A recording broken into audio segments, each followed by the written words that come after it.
So hello everyone, मेरा नाम मोनिका है। मैं IELTS 9 से हूँ।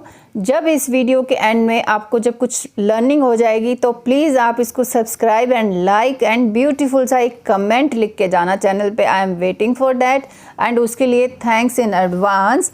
तो ये आप 2 डेट्स आप देख सकते हो, ये दोनों 2023 में ये जो डेट है ये 2023 की है, 14 जनवरी एंड 2 दिसंबर 2023। सो ये टास्क 1, ये लाइन ग्राफ देखो साल में 2 बार आ चुका है, ठीक है, और हो सकता है एक बार और आया हो, मैंने शायद कवर ना किया हो। तो ये टास्क 1 है, ये लाइन ग्राफ देखो। इसीलिए बोलती हूँ कि अपना जो है ये प्रीवियस क्वेश्चन पेपर्स के आप इसको प्रैक्टिस में ही यही करो कि कुछ ना कुछ तो रिपीट आ जाता है, अदरवाइज प्रैक्टिस हो जाती है। तो चलो अब इस क्वेश्चन को कैसे करना है, कैसे लिखना है, पूरा डिटेल बताएंगे। How to analyse the paragraph, main features of graph and पूरा इंट्रोडक्शन, ओवरऑल पैराग्राफ कैसे लिखना है, सब बताऊंगी। तो चलो चलते हैं। अभी क्या करना है, सबसे पहले क्वेश्चन स्टेटमेंट को पढ़ना है, वो बहुत इंपॉर्टेंट है। Same in writing task 2। अच्छा, ये IELTS एग्ज़ाम इन इंडिया में हुआ था, ये हमारे नेबरिंग कंट्री में विद इन 2-3 मंथ्स या विद इन ए मंथ ये रिपीट हो जाते हैं ये क्वेश्चंस। क्योंकि जो मैंने ये नोट किया, मैं और कंट्रीज़ के भी अभी नोट करती हूँ कि जो अपने इंडिया में आए थे वो दूसरे कंट्रीज़ में 1-2 महीने के अंदर रीडिंग भी आ जाती है। जैसे अभी श्रीलंका में कल वाले एग्ज़ाम में जो अपने यहाँ रीडिंग 1-1.5 महीने पहले आई थी, उनके वहाँ अब आई है रीडिंग। तो ये कहीं पर भी आ सकता है। तो the graph below gives information about car ownership in Britain from 1971 to 2007। ये ग्राफ जो बता रहा है कि इंफॉर्मेशन दे रहा है कि कार ओनरशिप ब्रिटेन में जो लोगों के पास कार की ओनरशिप होती है ये इतने ईयर्स में बता रहा है। तो ब्रिटेन फ्रॉम 1971 टू 2007 ये हमने देख लिया। इसका टाइटल, ये परसेंटेजेस लिखा है, यहाँ ईयर्स के नाम लिखे हैं और यहाँ 4 लाइन ग्राफ मुझे दिख रही हैं, उनका नाम है 1 कार, नो कार, 2 कार, 2 और 3 मोर कार्स, ठीक है। तो अब मैंने देख लिया। अब इसके मेन फीचर्स क्या हैं, देखो मैंने सबसे पहले तो इसको चार्ट को पढ़ा है, इसको कहते हैं रीडिंग ऑफ चार्ट। नाउ अब एनालाइज करना है। अब एनालाइज के लिए सबसे पहले क्या देखना है, मैक्सिमम, जो चार्ट में सबसे मैक्सिमम और हाईएस्ट पॉइंट हो उसको देखो। फिर मिनिमम देखो, एनी स्ट्राइकिंग पॉइंट को देखो, कोई लाइन एक दूसरे से कट कर रही है या कोई बराबर चल रहा है। जैसे ये तो अब हो गया ना लाइन ग्राफ। बार ग्राफ जैसे इक्वल बार ग्राफ बने होते हैं या टेबल में भी इक्वल फिगर्स होती हैं, तो वो देखना होता है। मतलब कटिंग और एक दूसरे को क्रॉस करती हुई कोई लाइन हो, वो इम्पोर्टेंट है। फिर परसेंटेज तो हमें पता चली गया कि डेटा किस चीज़ में है। तो मतलब 5 चीज़ें अपने को एनालाइज करते हुए कोई भी राइटिंग टास्क 1 में, maximum, minimum, any balance, stable kind of thing, और उसका डेटा देखना है कि डेटा परसेंटेज में है, ये थाउजेंड्स में है, केजीज में है, यूरोज में है, किस में है, और ईयर्स। उसके बाद चेक भी करना है कि ये पास्ट में लिखना है, ये प्रेजेंट। अब आप सोचो इसको किस में लिखना है, पूरा राइटिंग टास्क 1 ये पास्ट में ही जाएगा, इसमें बिल्कुल भी हमारा प्रेजेंट नहीं आएगा, ना ही फ्यूचर आएगा, ठीक है। अब एनालाइज कर लेते हैं इसको। तो ये 2 लाइन जो है एक ही ऑलमोस्ट 50 से लेकर 40 के बीच से ही स्टार्ट हो रही हैं, ठीक है। तो ये अब एग्जैक्ट अमाउंट नहीं दिया है इन्होंने, देखो। अब जब एग्जैक्ट अमाउंट, एग्जैक्ट का मतलब अगर ये 50 पे होता है या 40 पे होता है, दिस इज एग्जैक्ट। तो अब हम तुक्के नहीं लगाएंगे, हम लिखेंगे जस्ट बिलो 50 और जस्ट अबव 40 या अप्रॉक्सीमेटली 43, यहाँ लिख देंगे, अप्रॉक्सीमेटली 48% लिख देंगे। तो एग्जैक्ट तो यही होता है जो लाइन पे होता है या बिल्कुल सेंटर पे है। तो ये दोनों ने स्टार्ट किया, ऊपर से एक लाइन तो सीधी जा रही है, मतलब स्टेबल चल रही है विद माइनर फ्लक्चुएशंस, और एक लाइन तो डाउनवर्ड ट्रेंड फॉलो कर रही है, ठीक है। मैं साथ साथ में आपको वोकैबुलरी भी बता रही हूँ, थोड़ा इसको ध्यान से सुनोगे तो आपको सब कुछ आएगा। फिर जो ये 2 नीचे की लाइन है, इन्होंने तो हाईएस्ट से शुरू किया, इन्होंने तो बिल्कुल मिनिमल से शुरू किया। मिनिमल वाला जो 2 कार्स जिसके पास थी वो प्रोग्रेस करता हुआ अपवर्ड ट्रेंड दिखा रहा है। जिसके बाद 3 और ज़्यादा कार थी वो प्रोग्रेस तो किया बट ज़्यादा नहीं, बट हाँ मिनिमल से तो नीचे ही रहा बट प्रोग्रेस तो हुआ, थोड़ा सा अपवर्ड ट्रेंड है बट ज़्यादा नहीं, ग्रेजुअल इंक्रीज है। तो ये अप डाउनवर्ड और ये अपवर्ड और ये स्टेबल है और ये ग्रोथ हुआ है लेकिन ज़्यादा नहीं हुआ, ठीक है। हमने पढ़ लिया। अब हम अच्छा, इसको कैसे बॉडी डिटेल पैराग्राफ को कैसे एक्सप्लेन करना है, 2 मेथड है, या तो ईयर वाइज जाओ या कैटेगरी वाइज एक्सप्लेन करो। ईयर वाइज जाओगे तो बहुत सारे ईयर्स, इतने ईयर्स को तो हम एक्सप्लेन नहीं कर सकते, तो हम क्या करेंगे, तो हम एक तो इम्पॉर्टेंट होता है फर्स्ट इनिशियल ईयर का एक्सप्लेन करना, फिर लास्ट ईयर का भी एक्सप्लेन करना बहुत इम्पॉर्टेंट है। और बीच में कोई स्ट्राइकिंग पॉइंट है उस लाइन ग्राफ में तो वो भी बताओगे। जैसे ये वाली line through out the years, तो हम यहाँ से शुरू करेंगे, पहले इसके बारे में बताएंगे, फिर लास्ट ईयर के बारे में बताएंगे, बीच में लिखेंगे through out the years it remained stable with minor fluctuations. ये हुआ। तो मैंने इस लाइन के लिए सिर्फ 2 ईयर्स का बताया।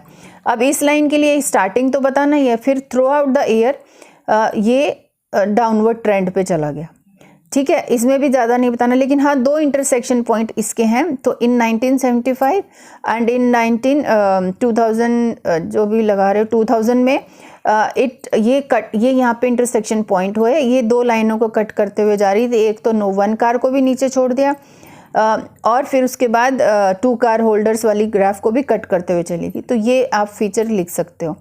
लास्ट वाली है तो ऐसे ही हम ईयर वाइज लिखेंगे या कैटेगरी वाइज, ऐसे करके हम लिख सकते हैं। आप चलते हैं इंट्रोडक्शन कैसे लिखना है। देखो क्वेश्चन है, ये देखो क्वेश्चन है, इसको पैराफ्रेज करना है। राइटिंग टास्क 2 में भी यही करना है, राइटिंग टास्क 1 में भी इस क्वेश्चन स्टेटमेंट को पैराफ्रेज करना और कुछ नहीं करना अपने को, ठीक है। तो अब देखो द गिवन ग्राफ लिखा है तो मैंने क्या लिख दिया, उसमें ऐड कर दिया adjective. The given line graph below नहीं लिखना है, गिव्स भी नहीं लिखना, मैंने सीधा लिख दिया। अगर विच नहीं याद रहे तो सीधा डायरेक्ट आप इलस्ट्रेट्स डिपिक्ट्स ये लिख सकते हैं। अब यहाँ एस क्यों आया, क्योंकि ये लाइन ग्राफ फोटो एक ही है, इन्होंने भी एक ही ग्राफ लिखा है ना। The given line graph which compares the percentile, percentage की जगह मैंने क्या लिखा, which gives information about car ownership in Britain from 1917। तो परसेंटेज हमें पता है, ये परसेंटेज में ग्राफ चल रहा है। Which compares the percentile of cars ownership, अब देखो कार ओनरशिप लिखा by Britishers over the tenure of 36 years. Now I have counted. अगर ओवर द टेन्योर नहीं लिखना है तो ब्रिटिशर्स बिटवीन 1971 टू 2007, मतलब सेम लिखने की बजाय थोड़ा पैराफ्रेज कर दो, मीनिंग चेंज नहीं होना चाहिए, ठीक है। अब एक लाइन और इम्पॉर्टेंट है, ये जो ग्रीन लगा है ना, ये आपको बता रहे हैं, ये लाइन है, ये वर्ड्स आपको डालने, एज इट इज़ लिखो, पैराफ्रेज करके ये वाली चीज़ें लगा दो। ये लाइन भी इम्पॉर्टेंट है, the statistical data is presented in percentage. ये यहाँ से लेकर यहाँ तक लिखना है। यहाँ पे जो परसेंटेज, अगर परसेंटेज दिया है डेटा तो परसेंटेज में, अगर यूरो में दिया है, किसी और चीज़ में दिया है तो वही यूज़ करना है, ठीक है। अब ओवरऑल पैराग्राफ को कैसे लिखना है, जो सेकंड पैराग्राफ, 4 पैराग्राफ्स होते हैं।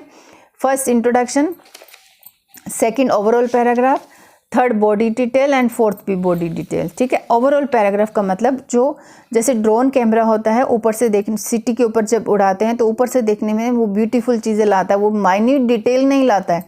वो हाई राइज बिल्डिंग दिखाएगा, वो लेक्स दिखाएगा, वाटर बॉडीज़ दिखाएगा, रिवर दिखा देगा, कहीं मतलब मेजर चीज़ें। ऐसे ही हमें ग्राफ को देख के ओवरव्यू क्या दिखता है, मुझे ये दिखता है ये एक लाइन सीधी जा रही है और ये 2 एक दूसरे को काट रही है, मतलब ये नीचे जा रही है, ये ऊपर जा रही है, ये अपवर्ड, ये downward.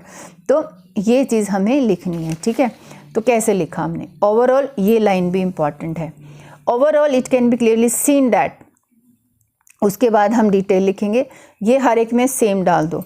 The 4 line graphs had significant variations through out the years. देखो आप भी ऐसे लिखने की, कोई लाइन ग्राफ और निकालो या इसी को लिखो खुद से, जैसे बताया वैसे लिखने की ट्राई करो, आपको लर्न होगा। द मैक्सिमम नंबर ऑफ, अब बताया ना जब ओवरऑल लिखना है तो मैक्सिमम, मिनिमम एंड कोई स्टेबल काइंड की थिंग हो तो वो बताना होता है। The maximum number of households with no car had witnessed a significant drop at the end, और you can say had witnessed a downward trend throughout the period. However the other 2 groups, यहाँ 2 groups का मैं नाम लिखना भूल गई। 2 groups में bracket में आप जो 2 ग्रुप्स कौन से बचे हैं, जो ये वाले, ये और ये, ठीक है, had displayed upward trend while having 1 car holders remain stable. तो 1 कार होल्डर ये वाला है, रिमेन्ड ये स्टेबल ही रहा थ्रू आउट द पीरियड, ठीक है। ये हमने लिखा ओवरऑल। अब बॉडी डिटेल में आ जाते हैं। Analysing the graph from the initial year, ठीक है, 1971। ये यहाँ पे अगर ईयर है तो ईयर लिखोगे, नहीं तो पाई हो तो इनिशियल, और फर्स्ट पाई चार्ट वो भी लिख सकते हो। 1971 से शुरू किया।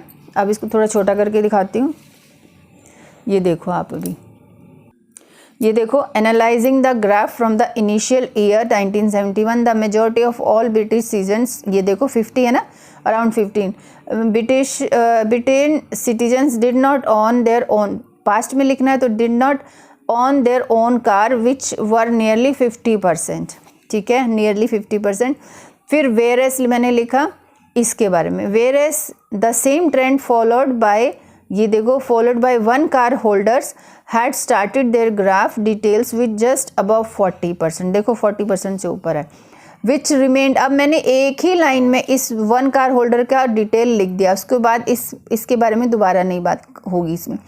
Had started their graph details with 1 just above 40% which remained stable till the end of the time period 2007 with minor fluctuations, तो लास्ट में 40% के अराउंड है तो हमने ये 40% लिख दिया, ठीक है, थोड़ा सा तो बड़ा है लेकिन पर स्टेबल ही है।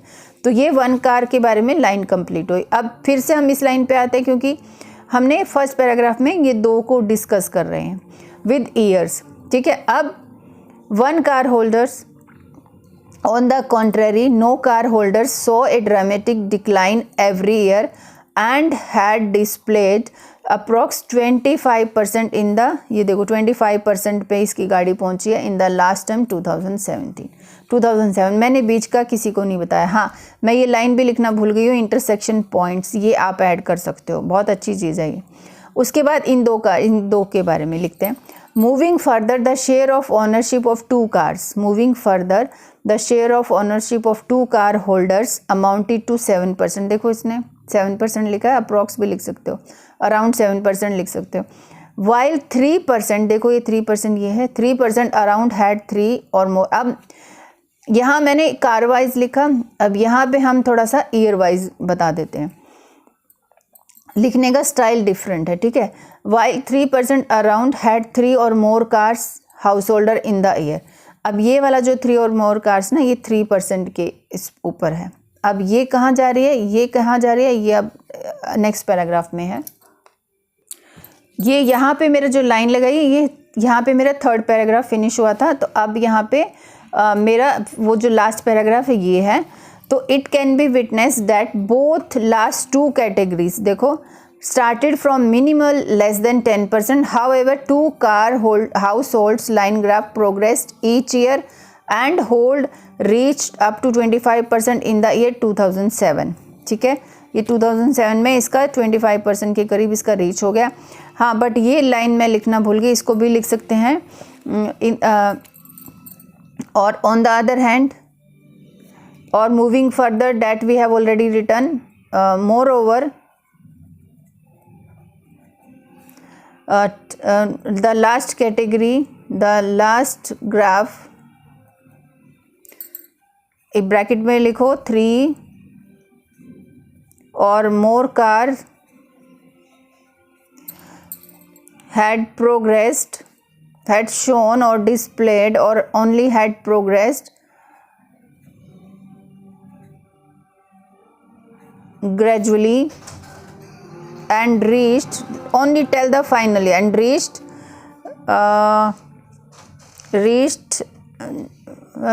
around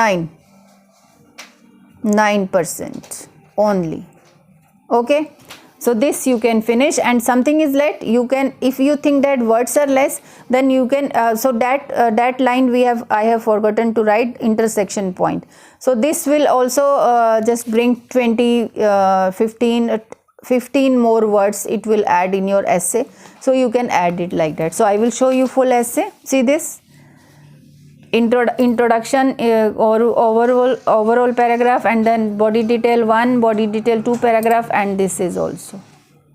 Thank you so much.